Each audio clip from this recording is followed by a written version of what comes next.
G'day and welcome back to the Talking Leadership TV podcast series. Our guest today is Annette Taber. She brings over 30 years of experience in the information and communications technology industry. Her most recent adventure, the launch of her company BoardSWAP in the spring of 2023, provides fully outsourced advisory boards as a service to companies within the ICT channel ecosystem. Preceding a move into entrepreneurship, she served as a Senior Vice President, Industry and Public Sector Outreach for the Computing Technology Industry Association, CompTIA, where she formed, appointed, facilitated and governed the Association Industry Advisory Council program. Prior to CompTIA, Annette worked for the Tech Data Corporation, now TD Synex, and started at the ground level as a sales representative, later moving to spearhead their systems engineering department and grow it to a force of 70 engineers, supporting 75,000 customers and a sales staff of 300. Annette is a graduate of the University of Maryland University College, has a degree in business and management,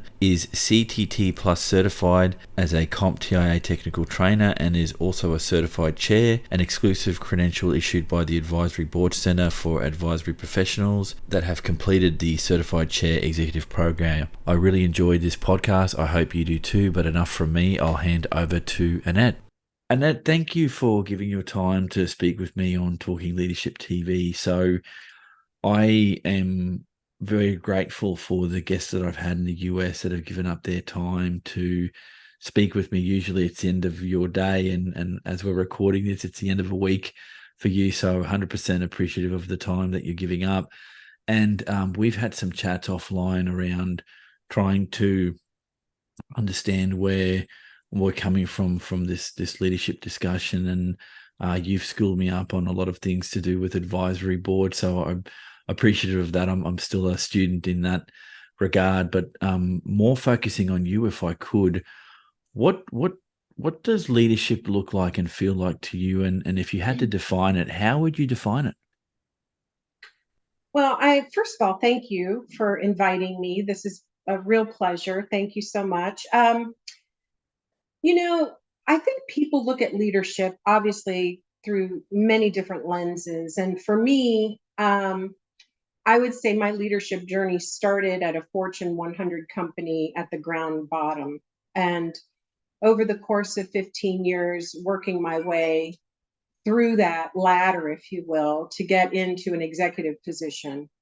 Um, and of course, when you're in that corporate environment, you get to see all kinds of leadership styles. I will tell you my personal opinion, is that leadership to me is the ability to execute on the deliverables you're being asked to do with a very motivated team around you. Because for one thing, if there's not a buy-in from every single person on your team, then you're going to have a problem. So I feel like the definition of leadership is your ability to motivate and bring everybody to a common place and have everyone executing on all cylinders toward that common goal. Because when you have a motivated team, everything else falls into place, in my opinion. That's what I've seen.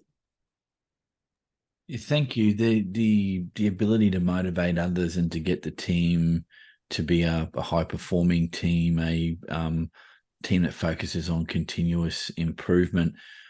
Do you think that the leader in that scenario, at least the scenario that you're painting, is the exemplar for how that has to play out, or is it to paint the picture of what you want the team to do and let them go and get it, not micromanage that process? How have you approached that?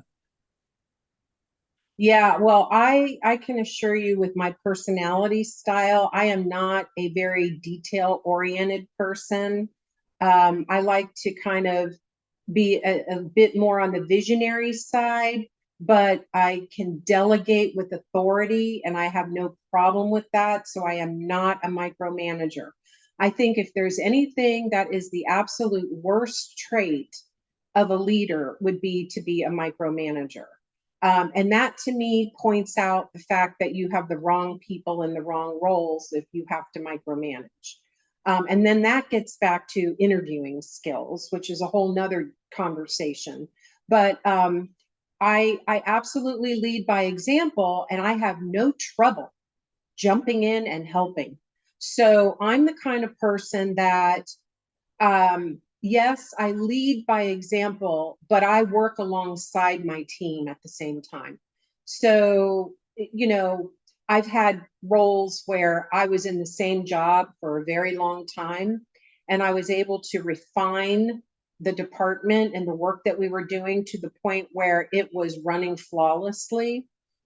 Um, so for me, that meant, okay, I got to go find something else to do to contribute to the value of what we're doing here. And so I would go off on my own and start building strategic partnerships with outside organizations to help deliver some of the value that we were building. So whatever it was, I always felt like, you know, here's a quote. I love this quote. It's one of my favorites. To achieve all that is possible, um, one must attempt the impossible.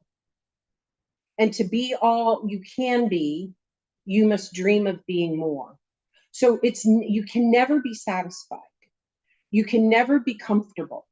You always have to be reaching and growing and inspiring. And, I think one of the other things that I would say about leadership is get to know your people and understand what their strengths are. And I'm not all about that, oh, well, here's your strengths and here's your weaknesses. And guess what? We need to put you in some things to help you stretch and overcome these weaknesses. I'm not like that. I would be like, look, if you don't like doing that, then we'll find someone else that does. And we're going to use you to do what you like best. And we're going to get the most out of you because you're going to be highly motivated because you're good at this, and that's what you're going to do on the team, and then we'll find someone else to do this other thing. That's how I manage, and that's how I lead, because that's how I would want to be treated. Yeah, it's an interesting point, and that one thing I've often wondered is when leaders in whatever capacity are assessing their teams and they go through this process of, well, what are your strengths and where are your weaknesses or areas of opportunity.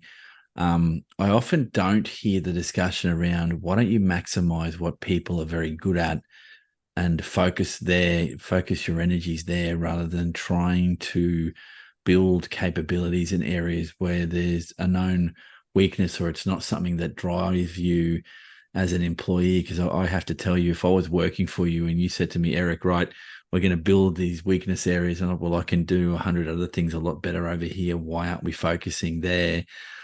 I don't think I'd last too long working in a company like that. And I know that that happens fairly often, but I think the reverse is true. And what you've just said, if I was working for you and you sort of left me to my own devices, trusting in my own skill sets, it makes for a happier time in the workplace, 100%. I also resonate with and like when you say, well, you need to get to know your team. You spend a lot of time at work and a lot of time with these human beings and not getting to know them in terms of their professional skill sets as well as who they are as people leaves a disconnect if you don't try and do something like that. And I think in terms of size of business, the smaller the organization, a lot easier that is to do.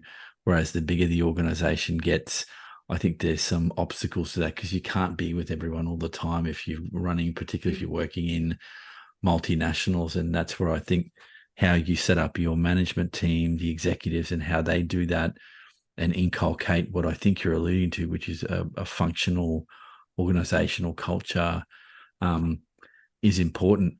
Give me an example if you can. I'm interested to hear this because I know you have a lot of experience in industry. Where has it gone? Where have you seen it go wrong? And how do you deal with a situation where the team is not functioning? How do you get it up to a functional level, or how do you get out of the quagmire you might be in? Well, I find that a lot of times when a team is not functional, it sometimes has to do with the relationship of the boss with the support departments. Meaning, you can't work in a silo, right? Even if you're a department leader, let's say you're the vice president of sales or whatever, you depend on a lot of other departments to meet your goal, right? And if your team isn't functioning well, sometimes, just simply, and I've done this before, I've done a survey, anonymous survey, stop, start, continue. That's it. Send me a note, print it, stick it in the box. I'm going to put it by the printer. What do you think we should stop doing? What should we start doing? And what should we continue doing? And when you get feedback like that, it brings everybody together, because then what are you going to do? You're going to go back to the whole team and you're going to say, okay, this is the feedback you all said anonymously. It's, we got to look at the good, the bad, and the ugly, and we got to get it right. So let's all figure it out, right? Like, let's problem solve this and let's all make it work so we all feel good about what we're doing. To me, I can't work any other way. It's just a natural instinct to be that way. But I would also say that it's important for the leader to build the relationships with the colleagues that they have across the organization, because if you don't have good working relationships with the other department leaders, your team is going to suffer. It doesn't matter, what you're doing. You rely on the support teams to get everything done, right? Like, there's somewhere where you're going to overlap, and you need that relationship at the higher level, because then it flows down. And I think, when you're at an executive team meeting and you're sitting around the table with your colleagues, and you could talk about, oh yeah, Joe and Susie both got into it yesterday. Did you hear about that? Oh yeah, we should discuss the process that caused that issue, and let's maybe refine the process a little bit and then roll it out to our teams. And then it releases all that anxiety and stress from everybody else. So if there's a lot of that going on in a team, then I would say there could be other things going on there too, outside of that in specific group. I might take you to a more meta discussion, if we can, around what are you seeing in terms of leadership or leadership issues out in industry that has you maybe potentially concerned, or an issue that needs more attention in your travels. And again, I don't want you to identify an organization or any individuals, but just a key issue that you're seeing in the leadership space that you think needs a little bit more attention. Um,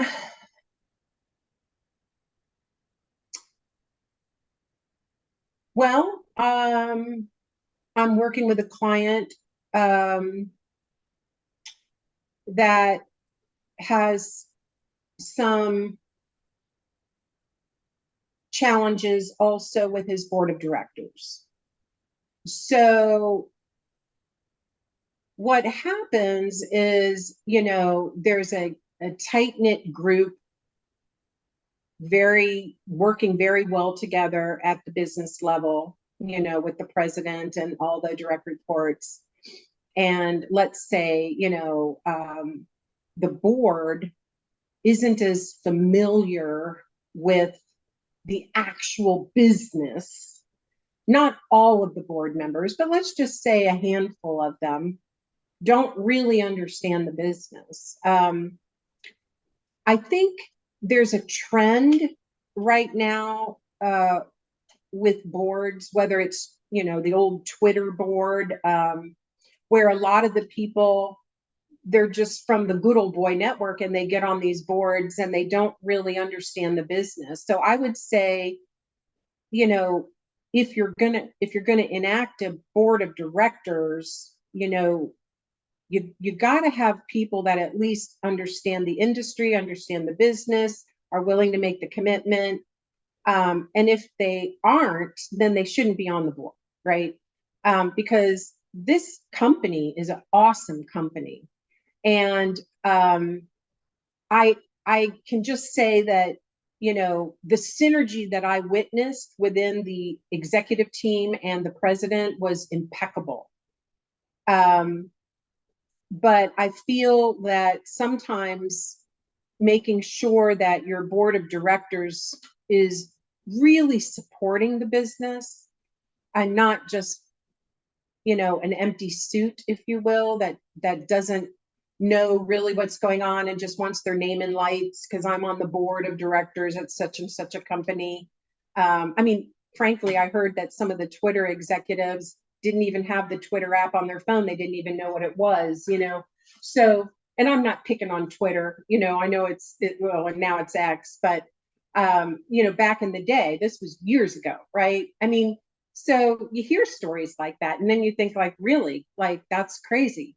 But um, I don't know if that helped answer your question, but I would just say making sure, especially now with the way the economy is and the way the geopolitical situation is around the world.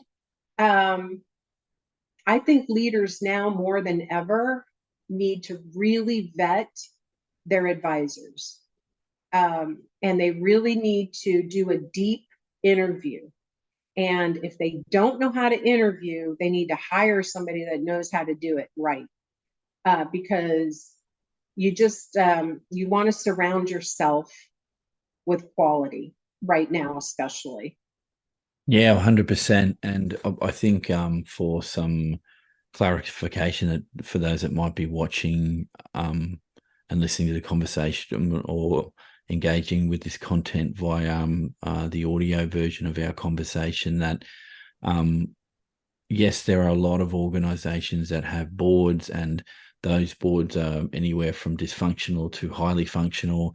And then you have your advisory board ecosystem in which we've discussed, in which many people work, that is a temporary part of an existing board. And so that delineation of what expertise do you need on your board, and then what expertise do you bring in an advisory capacity, is an interesting question. And I would ask you, as an expert in that area, how many traditional boards do you think, or maybe not put a number of this, but in general, again, based on your experience, I think we'll go with that. Do you think boards look outside of themselves for expertise-based assistance, or do they only do that when the proverbial hits the fan and they need to do it because something's gone very wrong? No, I think we're seeing a trend where that's happening more. Right, And right. I think it's interesting because since the pandemic, um, you know, there's been a lot of change, right? So whether it's sustainability or ESG scores or diversity and inclusion, all these things that traditional board members may not have that skill set. They're not schooled in these areas. They may come from a different generation altogether that doesn't even understand it, right? But that's where you'll find a board of directors will augment the work of their board work at the board of directors level or the governance board with a formalized advisory board. And in some cases, it's something as simple as there's one guy on the board of the directors that's a CISO or a cybersecurity officer, and he doesn't want to be the one to make the final decision on what the company's cyber program or policies are going to be, right? Even though he has maybe an IT department, a CTO that's working in the company, or a CIO, sometimes because he's the only one on the board of directors that has some cyber background, the rest of the board members kind of pivot to that person and say, well, what do you think? Is this what we should do? And they're like, look, I don't want to make a decision on behalf of this multi-billion-dollar company. I think maybe we should bring in an advisory board of cybersecurity experts to augment the work we're doing here. And let's get multiple people to look at the situation and offer us several different approaches so that then we can all agree on what approach we feel is the best. And I think that's where you're seeing governance boards overlap with advisory boards in the way that we've never seen before. Um, and they can be standalone and they can continue. So once that challenge or solution is solved, then they can change that charter for that board to the next big problem that the board of directors needs to focus on. Maybe they want to expand internationally, or maybe they want to acquire another business and they don't have anyone on the board that has that expertise, and they can't afford to bring in a high paid consultant. But they want people that have been there and done it, and they could build a board for something like that. So yeah, there's multiple uses for advisory boards, and governance boards and support collaboration. It becomes like a governance system where the governance board is engaging with the advisory board, and there's that overlap of the Venn diagram where they're both kind of working together. And it's great because you've got, in that scenario, your advisory board is not being held to the legal and fiduciary responsibilities that the board of directors has. So they can be a little bit more open and flamboyant in their thinking, if you will. And in many cases, that's a good thing. It's a refreshing way to get new perspective. Yeah, it's definitely an interesting ecosystem. I'll borrow that word that you just threw out there, because in my career at coming up, I always looked at the traditional board as being the peak, the be all and end all of bigger organizations and big industry bodies. And the reality of it is not every human being on every board has all the skill sets that you might need to tackle any given issue. And when you talk about an ecosystem, that there are other ways to tackle those problems where you can get expertise in that don't have the shackles of the fiduciary responsibilities that come with being a part of the board of directors. That's an interesting space to play in, and all of the potential leadership issues that come with that level of governance is something we're not going to talk about today, but definitely something we will come back to, hopefully in the future, if you'll keep chatting with me. But Annette, I'd like to pose this question to you, and I'm sick to death of the issue, and I'm sure you are, and some of those that will be listening to this, around a post-COVID-19 workplace. And from going through the pandemic, do you think the way leaders practice the doing of leadership was impacted through that process? Is it still too early to tell? Well, I think we've learned a lot. I think as just global citizens, I think everyone has taken their own learnings from the experience. Personally, I am not a believer in mandating people to have the vaccine, for example, to keep their job. There was a lot of that going on here in the US. I'm not sure how that was received elsewhere. But then there was the remote workforce issue, right? Some companies just shut down their office and everybody had to be remote. And a lot of the IT departments were not prepared for that, to be able to outfit people with laptops and get everybody up and running. I mean, there was a lot involved in making all that happen. And I would say, as global citizens across this world, trying to keep the global economy moving, I think we did a pretty darn good job, considering what we were up against. So from the tech industry where I come from, I think there were a lot of lessons learned. I think, I hope that leaders will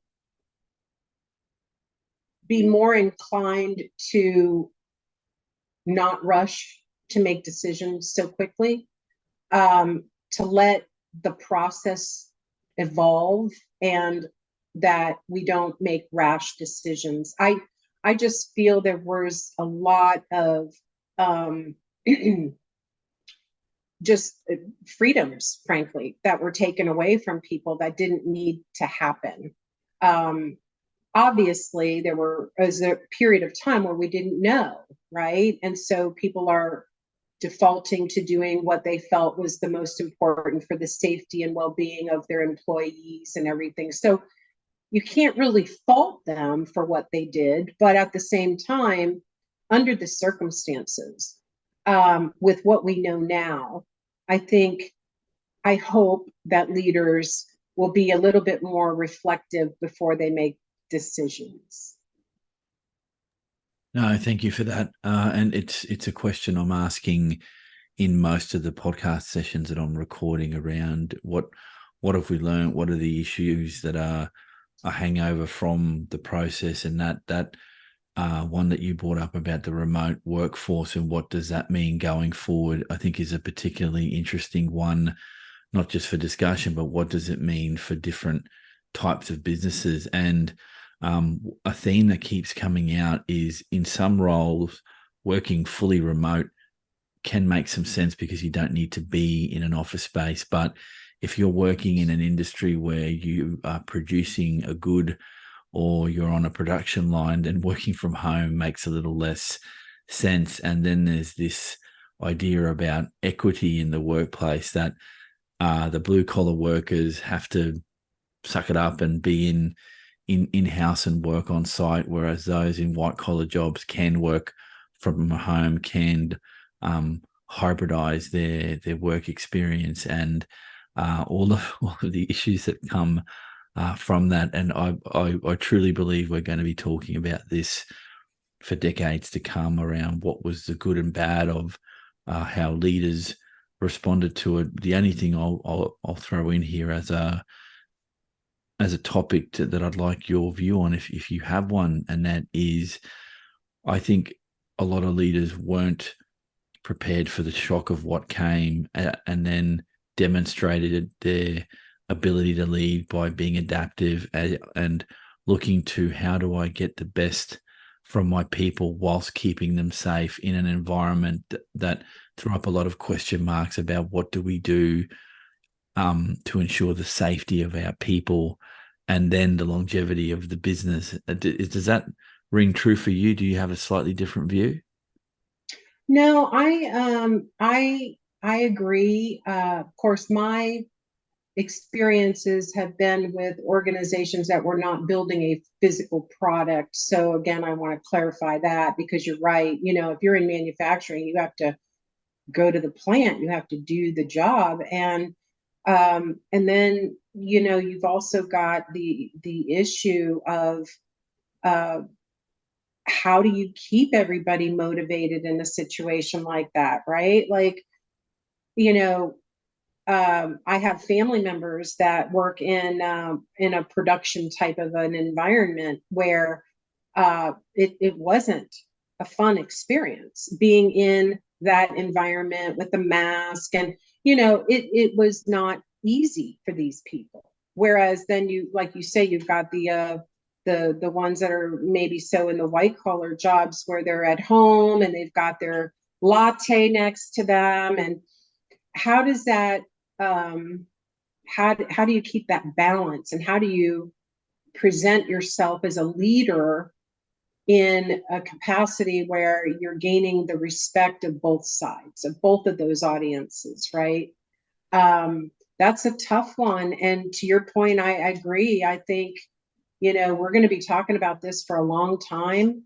And then you add the additional element of everyone going to work remote and then not wanting to come back to an office. And now you've got all this real estate that's out there where companies have these beautiful offices and nobody's in them. And, what's going to happen with the ramification from all of that? Because now people realize, well, I can do my job just as effectively at home. And we have a Zoom meeting with the team. So I still see everybody. It's not like I'm just because I'm physically, we're not there. Things seem to just be getting done. And I mean, I personally am always one that's more of a hands-off person anyway. And, you know, I expect certain deliverable, and as long as that's being delivered, I honestly don't care how you get it done. You could be at a coffee shop for all I care, working on your projects. I don't need you to be in an office, but again, it depends on the job.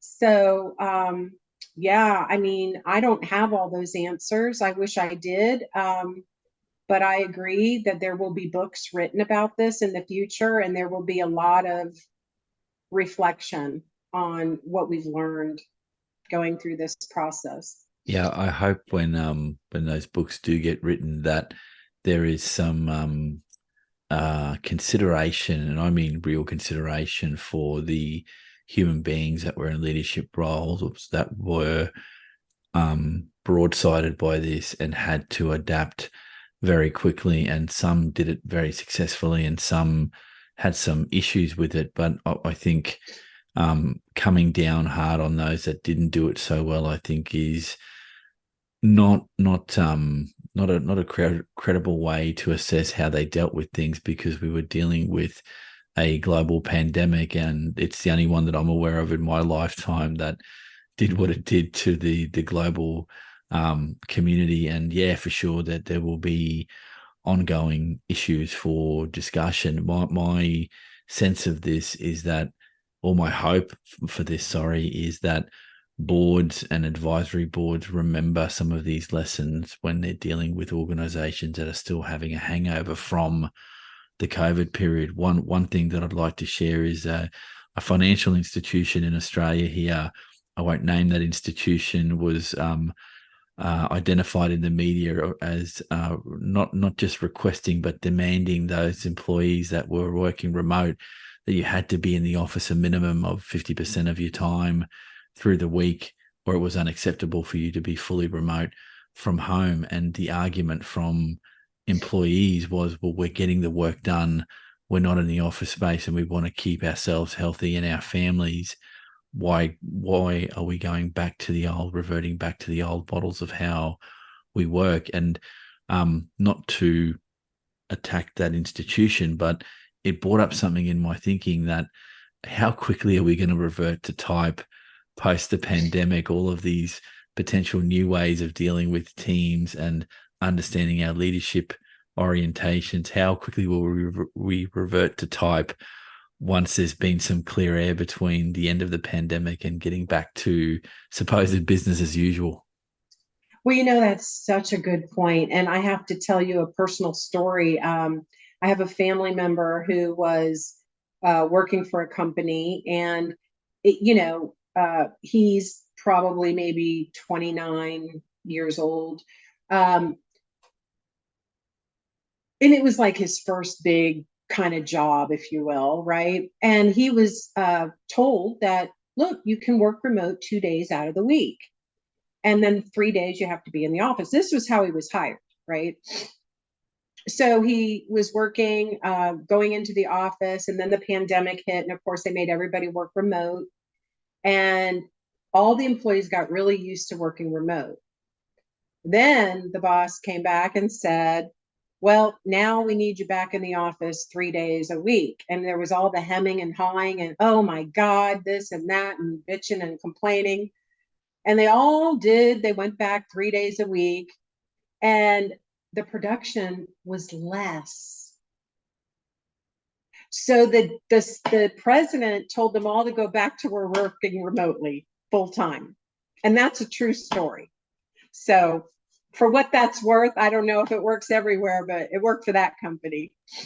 Yeah, and again, the challenge that was brought out through the pandemic is what our traditional views of what the work mode is for our teams has now been challenged to the degree that each industry sector has to deal with that. And some will have some unique solutions to it. Others will be forced to reconcile with the fact that you need some people on site And in some professions, I'm thinking medical, hospitals, you can't have nurses working remote. Right. You can't have doctors working remote, although you do have, in Australia, we call it telehealth, where you can talk to a Yeah, we doctor. have that But too. yeah, okay.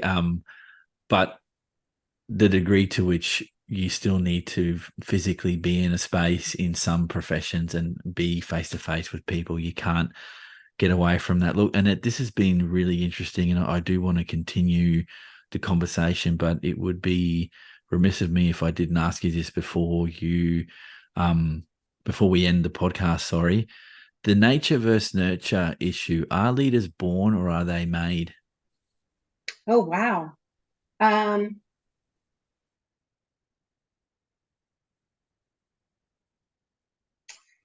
that's a really good question. I I can only relate to my own personal experience.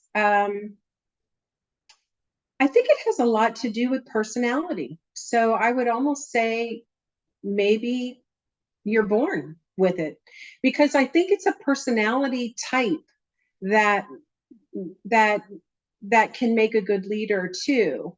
Not so much skills as it is your ability to interact with different types of people.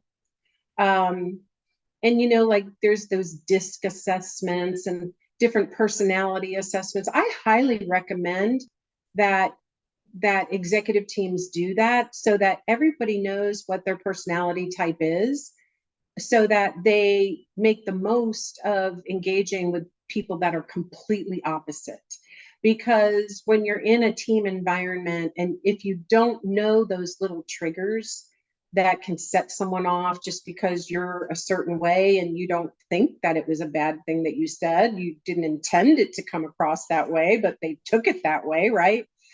So, I think personality has a lot to do with it, but I also agree that, being nurtured, being mentored, being told what your blind spots are, so that, I had a mentor once that gave me my performance review. I will never forget him. And it was a great review. I was a hard worker. I was successful, but he took the document and he flipped it over on the table and he pushed it to the side, made this physical movement, and he said, Annette, now that that's out of the way, let's really. And it was at that moment, and again, I was very young in my career. I wasn't even at the executive level yet. I was a senior manager. And he said, you got to understand your work ethic is a lot more. You're He basically said, you're running circles around your peers and they don't like it. And I'm like, what?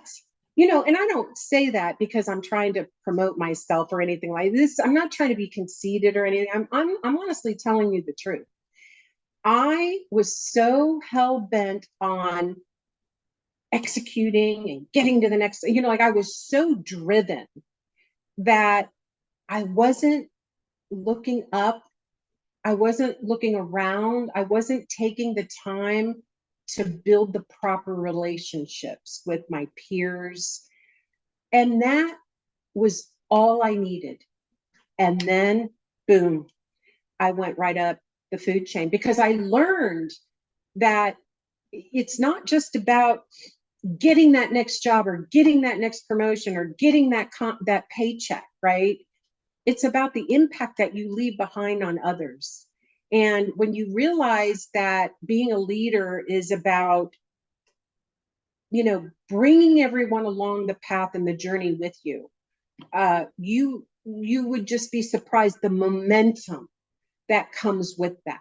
So when you make the time to invest in people, genuinely care about them and about them being happy and motivated and wanting to come to work every day, it makes all the difference, in my opinion.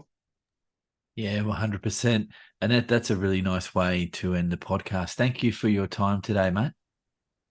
Thank you. I appreciate it. It was a lot of fun, Eric. That concludes our podcast with Annette. I'd like to thank her for her time and insights. This was a thoroughly enjoyable podcast. As always, thank you for supporting the work we're doing here at Talking Leadership TV. Please drop a like or subscribe to help us grow the channel. And please have a good day, rest of your week, and we'll catch you all on the next episode of Talking Leadership TV.